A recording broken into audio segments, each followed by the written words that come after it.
राजधानी recording studio Belwatia. हमरा दिल पर चलो तेरे तीरे एक बाप के ते हवे ना का बेटी रे। हमरा दिल पर चलो तेरे तीरे एक बाप के ते हवे ना का बेटी रे। करले प्यार की बता रे के खेती रे। हमरा दिल पर चलो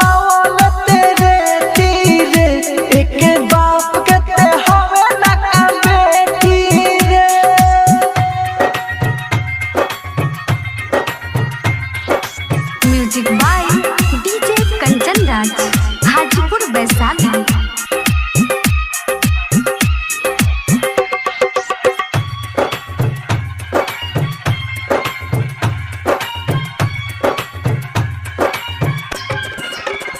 हमरा प्यार के ते जखम लभेर देले रे। दिल तोड़ के तू आस हमर छेड़ देले रे।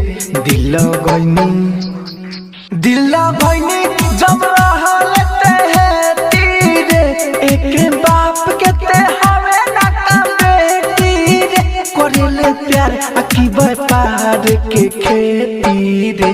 हमरा दिल पर चलो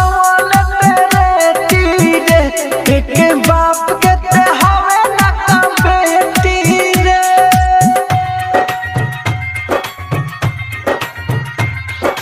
music by DJ Kanchan Raj, Hajipur Vaishali.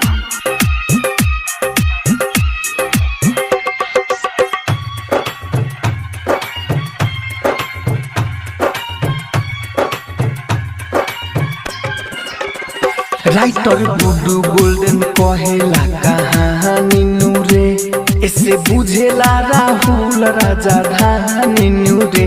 दिले